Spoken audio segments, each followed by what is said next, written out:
प्रमेय 3, कोण कोण कोण समरूपता से, या इसी को हम कहते हैं यदि दो त्रिभुज के संगत कोण बराबर अर्थात दोनों त्रिभुज समान कोणिक हों तो त्रिभुज समरूप होते हैं। तो सबसे पहले दो त्रिभुज बनाते हैं।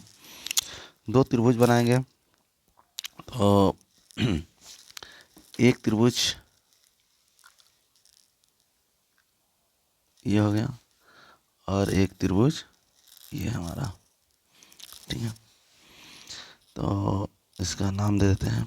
इसका नाम है ए है बी, ए है सी, ए है पी, क्यू और ये आर, ठीक। इसमें जो दिया है सबसे पहले वो लिख लेते हैं। दिया क्या है? तो दिया है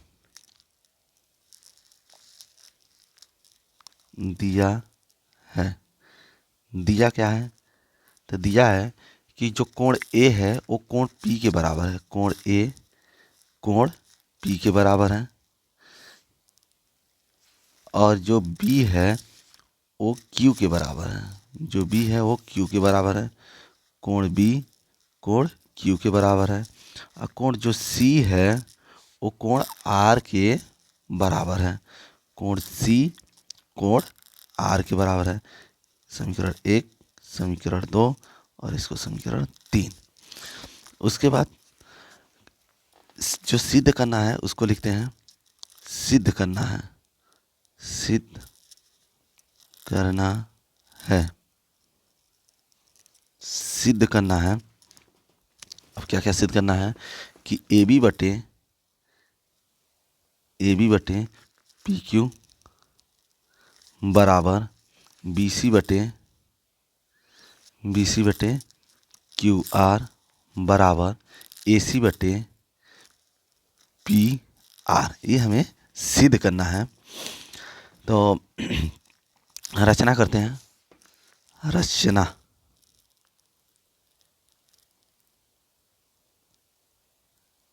में पहला रचना लिखते हैं। भुजा पी क्यू तथा पी आर पर, भुजा पी क्यू तथा पी आर पर दो बिंदु डी तथा ई लिया। डी तथा ई इस प्रकार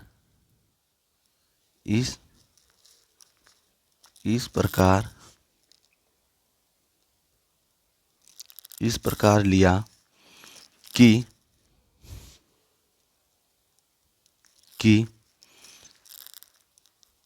ए बी बराबर पी डी, समीकरण 4, और ए सी बराबर पी ई, इसको समीकरण 5, ठीक है। अब भुजा ए बी को नापते हैं और पी क्यू रेखा पर बिंदु लेते हैं। तो भुजा ए बी, जो एक बिंदु हम यहाँ पे लेते हैं, ये हमारा बिंदु है, ठीक है। ये हमारा क्या है? डी है, डी, ठीक। और एक बिंदु हम पी आर पर भी लेते हैं। तो ये बिंदु हमारा यहाँ पे हो गया, इसको हम लिखते हैं ई। अब डी को ई से मिला देते हैं। डी को ई से मिला दिया, ठीक। ये हमारा रचना हुआ।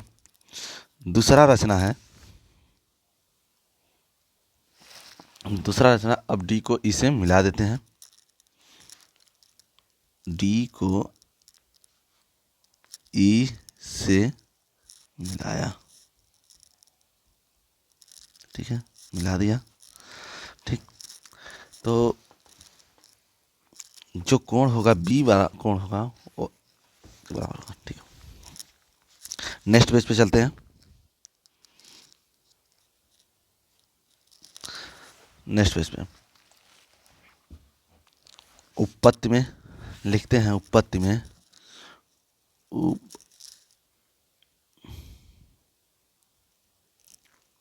उपपत्ति त्रिभुज ए बी सी एवं त्रिभुज PDE में त्रिभुज ABC एवं त्रिभुज PDE में, इसमें अगर देखें तो समीकरण 1, समीकरण 2, 4 तथा समीकरण 5 से हम यह कह सकते हैं कि त्रिभुज ABC जो है, ABC सर्वांगसम है त्रिभुज PDE के। ठीक है, यहाँ कौन सा समरूपता लगा हमारा? भुजा कोण भुजा, भुजा कोण भुजा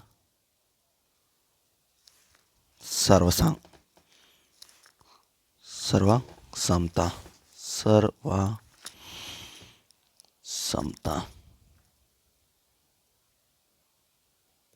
ठीक है, ओके।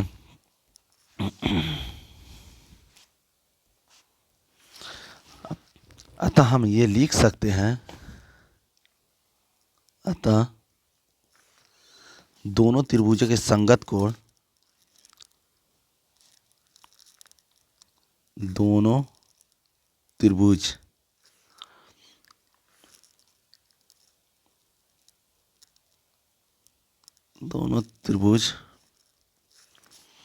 के संगत कोण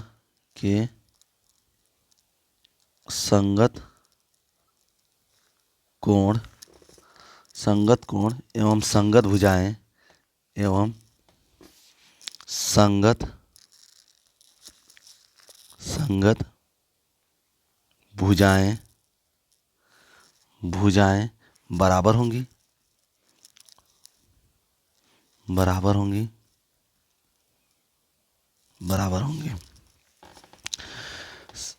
जब भी भुजा कोण भुजा यानी जब भी सर्वांग समता होता है तो क्या हो जाते हैं? भुजाएं बराबर हो जाती है और कोण आपस में बराबर हो जाते हैं। तो हम ये लिख सकते हैं, अतः हम ये लिख सकते हैं कि जो कोण A है वो कोण P के बराबर होगा। जो कोण A होगा वो कोण P के बराबर होगा। ठीक है, जो कोण B होगा वो कोण D के बराबर होगा, और जो कोण C है, जो ये कोण है C, वो कोण E के बराबर होगा, क्योंकि हमने इस त्रिभुज को और इस त्रिभुज को सर्वांग समता सिद्ध कर दिया है। तो सभी भुजाएं और सभी कोण क्या होते हैं? आपस में बराबर हो जाते हैं। ठीक है, तो फिर नेक्स्ट पेज पे चलते हैं। तो हम लिखेंगे क्या कि कोण A कोण P के बराबर होगा, इसको समीकरण 6 नाम देते हैं। कोण B कोण D के बराबर होगा और इसको समीकरण 7 नाम देते हैं। कोण C कोण E के बराबर होगा, इसको नाम 8 देते हैं। ठीक, अब लिखेंगे समीकरण 7 से मान समीकरण 2 में रखने पर, समीकरण 7 से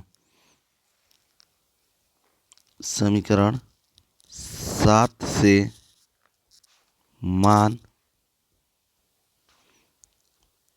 समीकरण 2 में रखने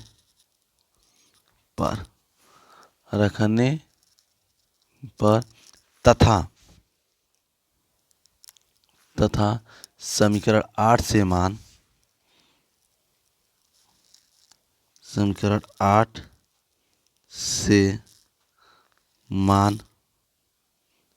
8 से मान समीकरण 3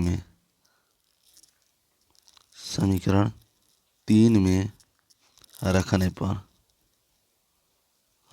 पर तो हमें जो मिलेगा वो क्या होगा? करते हैं। ठीक, तो हमें देखते हैं मिलता क्या है। तो जो कोण डी होगा, कोण बी क्यू के बराबर हो जाएगा। जो कोण सॉरी जो कोण डी होगा वो कोण क्यू के बराबर होगा। इसका समीकरण नाम 9 देते हैं। और जो कोण ई होगा वो क्या हो जाएगा, कोण आर के बराबर हो जाएगा। इसको समीकरण 10 नाम देते हैं। समीकरण 10। ठीक, समीकरण 8 एवं समीकरण 9 से समीकरण 8 व समीकरण 9 से समीकरण 9 से हम यह कह सकते हैं कि डी समांतर होगा किसके, क्यू आर के संगत कोण से। क्यों, क्योंकि संगत कोण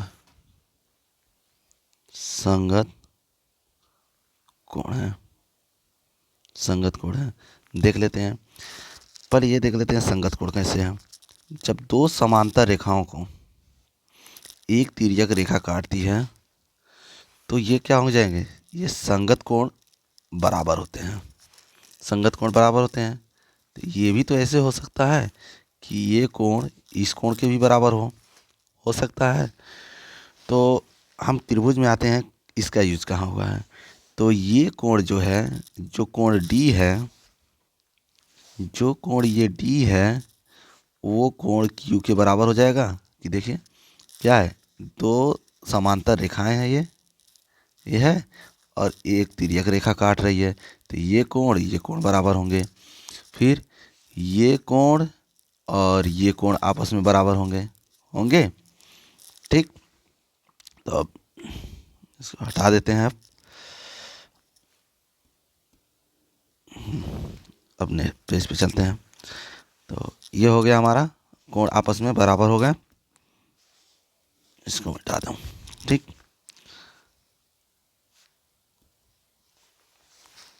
अतः हम ये लिख सकते हैं, तो थेल्स प्रमेय से हम लिख सकते हैं, थेल्स प्रमेय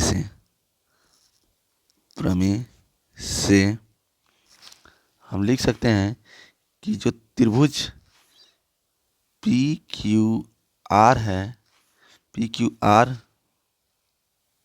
में डीई, पी क्यू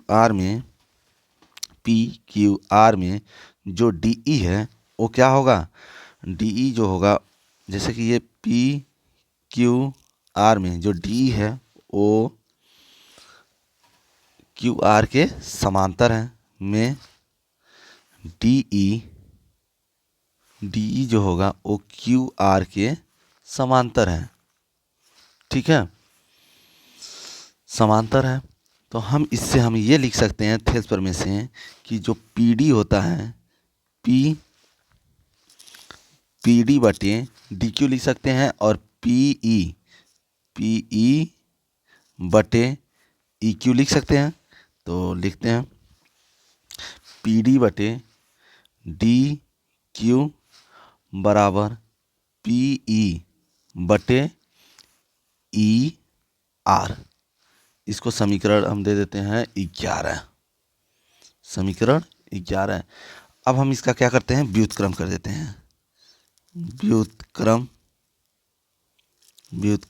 करने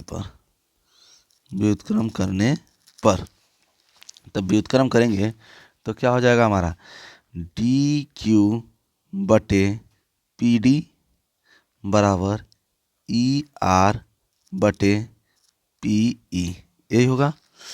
अब दोनों पक्षों में क्या करते हैं, एक जोड़ देते हैं। नेक्स्ट पेज पे चलते हैं। दोनों पक्षों में एक जोड़ने पर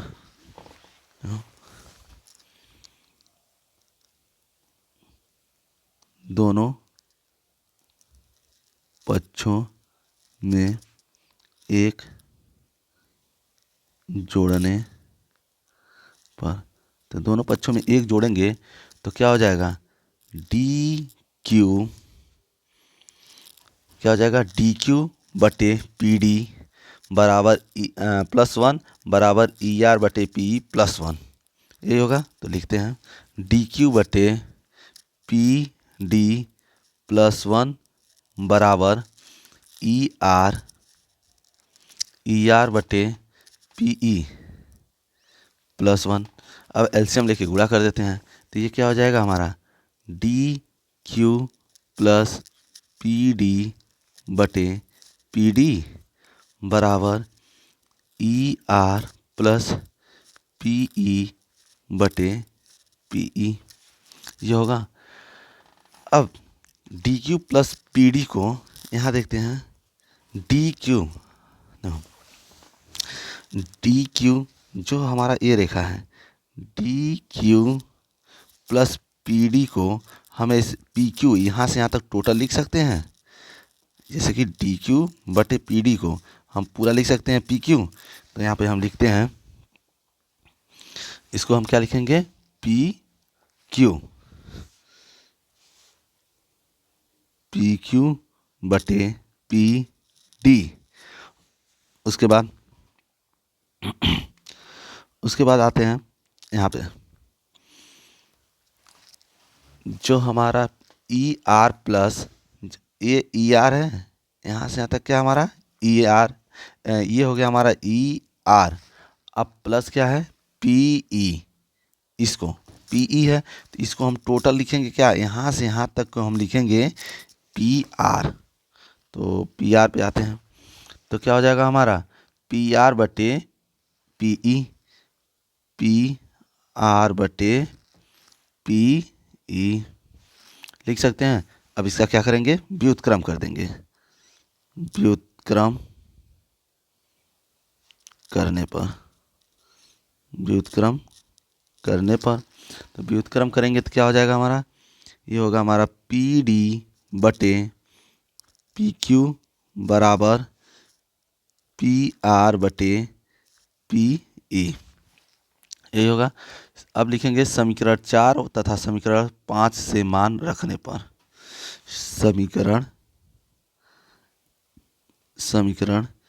4 तथा समीकरण 5 से मान रखने पर,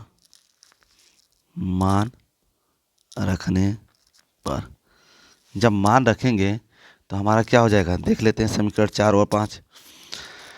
तो समीकरण हमारा 4, समीकरण 4 क्या है, ए बी बराबर पी डी है और ए सी बराबर क्या है हमारा, पी ई है। तो वहाँ पे रख देते हैं, तो यहाँ पे रखेंगे तो ए बी, तो क्या हो जाएगा, ए बी बराबर हमारा पी डी था, तो पी डी की जगह हम क्या रखेंगे, ए बी, और पी क्यू को ऐसे रहने देते हैं बराबर।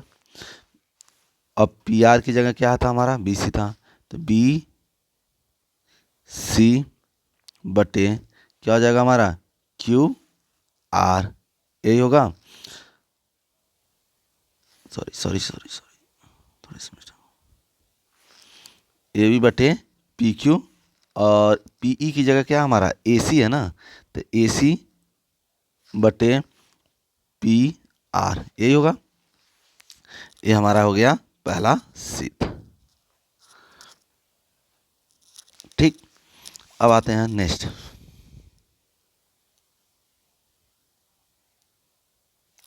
पॉइंट पे। अब लिखेंगे इसी प्रकार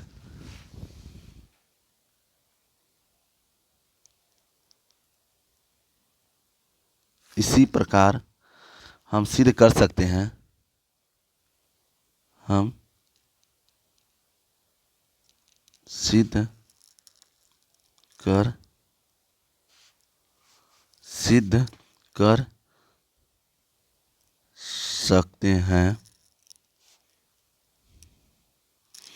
कर सकते हैं कि